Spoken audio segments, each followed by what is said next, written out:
Yes, that's fine. The negotiation is entirely in the hands of my subordinate, Ryan, so please feel free to speak in French. While flashing a malicious smile, Michael glanced at me from the corner of his eye and said, I understood immediately. This was exactly what Michael had been threatening about before the negotiations, that I would end up embarrassed and in tears. Michael had taken on a negotiation in French, which he himself could not handle, and dumped it on me. I was appalled by the despicable nature of this contemptible boss, but I started the negotiation regardless. All in French, of course. What? That's ridiculous. Michael's face turned pale as he was astonished to see me engaging enthusiastically in French with Bernard, the French branch president. I am Ryan. Before I knew it, I had passed the age of 60. I've been working at this company since I graduated from university, always as what you might call a perpetual non-manager. I've always lived off the beaten path when it comes to career advancement. Innately lacking any ambition for promotion or desire for self-display, my values and outlook on life greatly differ from those of the majority. I knew there were not a few people who sneered at me behind my back, calling me perpetual non-manager or useless, but I didn't care about such things at all. As long as I can do meaningful and fulfilling work until I retire, that's fine by me. If I were to roughly ruminate on my life, I was born and raised in a small town on the West Coast, growing up there until I graduated from high school. My father was a fisherman, and my mother worked at the fish market. Raised in a close-knit fishing community, I learned firsthand the value of helping each other out in times of need. During middle and high school, I was part of the baseball team, and in my senior year, we won the state championship. I even made it to the Nationals, playing as the fourth batter. I was somewhat celebrated, though being center stage was never my preference. That might have been the most spotlight I ever got in my life's theater. After retiring from baseball in high school, I studied hard and got into a renowned university in New York, majoring in foreign languages. During my university years, I worked part-time jobs to support myself, but I also studied diligently. Initially lacking in ambition, I planned to become a scholar in my field of study. I had passed the entrance exams for graduate school, but just before I could pursue further studies, a life-altering event occurred. My father suddenly passed away. With the sudden loss of the breadwinner, my family had no means to support my graduate studies. I had to urgently change my plans, starting my job search at the last minute, when most hiring had already finished. Luckily, I managed to get into my current company, which was still doing additional recruitment. Since then, I've worked in various departments and branches of the company, both domestically and internationally, for about 37 to 38 years. In my personal life, I married a junior from my university club when I was 27, but while I was on a solo assignment abroad, my wife became involved with another man, leading to divorce. This put an end to our brief 4-year marriage. Since then, soured on married life, I decided to live true to myself, prioritizing my own pace above all. In fact, while I have achieved much in various departments at work, I declined any promotional positions that came my way. The reason was simply that I did not want to disrupt my pace by clinging to a company role. With my divorce and no family obligations, some in the company didn't want to entrust me with responsible positions, a sentiment I shared. Thus, even at this age, I remain a perpetual non-manager. With this creed, I'm looking forward to enjoying my work and finishing my career in the next 4 or 5 years. One day, as part of the new changes in my sales development section, Michael was transferred in as the new section chief. Despite being only 27 and in his 5th year at the company, Michael had made a rapid rise through impressive sales achievements. His rapid promotion had been the subject of much gossip within the company. Hearing from other employees about how amazing he is and his passion for work is extraordinary. I too was secretly looking forward to meeting Michael. On the first day of the new regime, after Michael finished his introductory speech to the department, he came over to me. I greeted him with, "I look forward to working with you." However, Michael just snorted and ignored my greeting. Then he said this, "Are you Ryan, famously known as the perpetual non-manager clunker? Aren't you embarrassed to still be a novice at your age?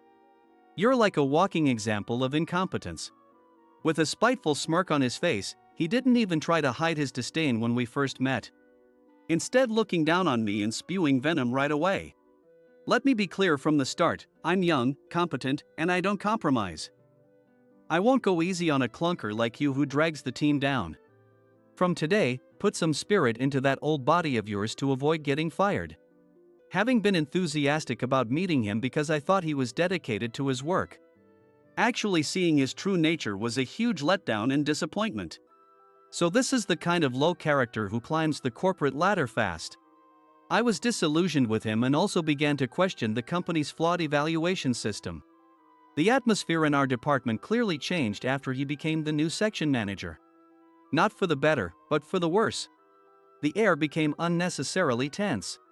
This change was undoubtedly due to Michael's unnecessary edginess and the extreme pressure of perform or you're out. While I remained unaffected thanks to my independent connections and sales skills, the younger employees were visibly shaken by Michael. Thrown off their game and exposed to daily stress. Such a strained atmosphere, if it continued, would surely break someone eventually. Unable to stand it any longer, I once said to him, "Michael, I understand the focus on performance, but why not trust your subordinates more and let them work in their own ways? If this continues, someone is going to crack, you know?"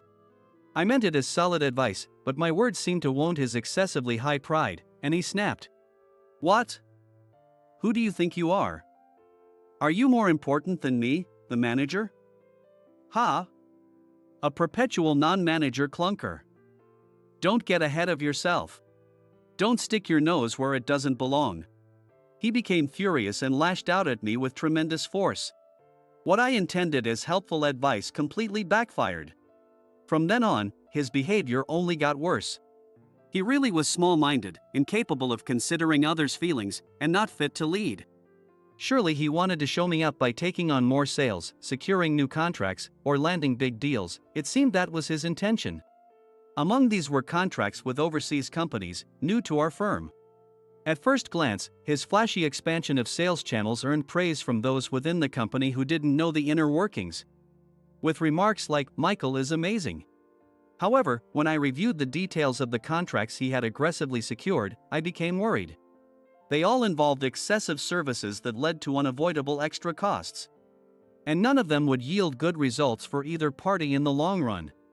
Every contract was set up such that, though it might look good short-term, it would inevitably lead to major issues and potential failure as the relationship progressed. His style was typical of someone who chased after immediate numbers, regardless of the consequences. However, Michael, unconcerned, triumphantly gloated with a smug look on his face. Leaning in close to my face, he taunted, "How about that? This is the proof of my capabilities. If you have time to criticize others' methods, why don't you bring in more deals before you talk big?" His words were a blatant jab, provoking me further. "Understood. I'll bring in a big negotiation," I replied and later reported to him, now my manager, that I had secured a big deal. Upon reading the proposal, he surprisingly said, "Wow. Not bad for a clunker. You know what? This looks interesting. So I'll take over the negotiation myself," and just like that, he snatched away the promising deal I had set up.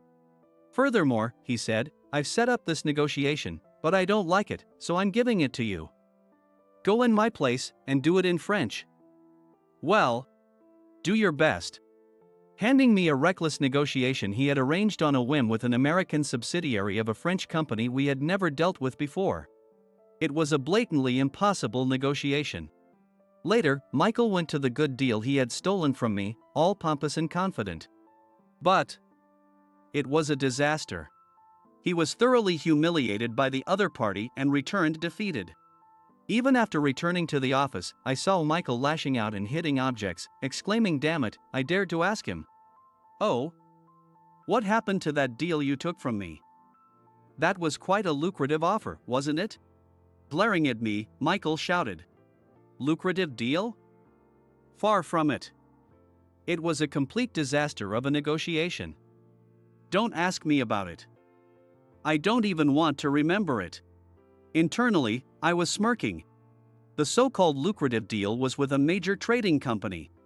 In fact, it was the large corporation where my brother worked. And the person in charge of negotiations on their side was my brother. I had already informed my brother of the facts in advance. That is, Michael, our section chief who would be the business partner today, is a person of the worst character. He has a selfish, domineering personality that looks down on his subordinates in any way possible. He is a person who has climbed the corporate ladder with a forceful and self-serving sales policy. And making a contract through Michael would ultimately not benefit both companies in the future. Such were the matters. Therefore, in case there is a need for transactions in the future, I added that I would sincerely handle it and make contracts that are beneficial for both parties, so this time, assess Michael with your discretion. And if you think it's no good, do not hesitate to decline. Armed with the knowledge I had provided, my brother engaged with Michael, confirmed his despicable and untrustworthy character, and thoroughly criticized him, leading to the breakdown of the negotiation. Michael, his pride wounded and feeling bitter, took it out on his subordinates even more than usual to relieve his stress. Naturally, his hostility was directed towards me as well. "Hey, Ryan, you're definitely going to embarrass yourself and fail at that French company deal. There's no way you can succeed in such a negotiation. Please, Ryan, don't come back crying. Oh, I just had a great idea. I want to see you embarrass yourself and get upset, so as your supervisor, I'll accompany you to the negotiation." Incredibly, the spiteful Michael decided to tag along as an observer in my negotiation. On the day of the negotiation, Michael and I were escorted to the conference room of the other company. Shortly after, Bernard, the French president of the American subsidiary, and his American assistant, who seemed to be his secretary, entered the meeting room. "Welcome, and thank you for coming today." As agreed, to avoid any minor nuances or discrepancies, today's negotiation with President Bernard will be conducted entirely in French, if that's all right with you? This was new to me. Michael hadn't mentioned anything about this at all. I inadvertently looked at Michael sitting next to me, who, with a malicious grin, leaned in and responded to the secretary. "Yes, that's fine. The negotiation is entirely in the hands of my subordinate, Ryan, so please feel free to speak in French." I thought, I see. This was what he had been threatening me with before, that I would end up embarrassed and in tears during this negotiation. He had taken on a negotiation in French, which he himself couldn't handle, and dumped it on me. What a rotten bully he was, I thought again with contempt for him.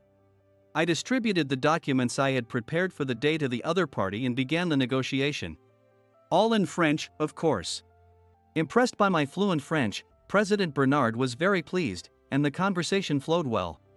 Watching Michael's face twist in astonishment and turn pale as he sat beside me was amusing. Ultimately, the conversation in French went so well that President Bernard, liking me a lot on the spot, agreed to a contract with our company. Contrary to Michael's expectations, the negotiation was a huge success. As soon as we left the other company's building, Michael confronted me, exclaiming, "Why? How could something like this happen?" I struggled to suppress my contempt for the despicable man as I explained. I told him that I had majored in foreign languages in university and was proficient in several languages. During my university days, I had studied French and Spanish extensively. Additionally, a long-standing client, President Ginsburg, whom I had gotten to know since joining the company, loved French cuisine. So, when I first thought about how to get along with President Ginsburg, I decided to learn about his favorite French dishes to make a connection. And so on. Afterward, I delved deeper into studying French, which I had begun in university, and improved to the point where I could converse fluently. Almost like a native speaker. Michael scoffed, "It's amazing you spend so much time and effort on something that doesn't lead to money or promotion. That's why you're still a non-manager at your age." I replied, "Promotion, huh? Let me be clear for once. I don't care about promotion. What's important to me is the sense of fulfillment and achievement I get through my work. The sense of being useful to our clients and partners, that's why I do this job." And, like this, I'd been building trustworthy relationships with business partners over the years. For the first time, I honestly expressed my true feelings to Michael.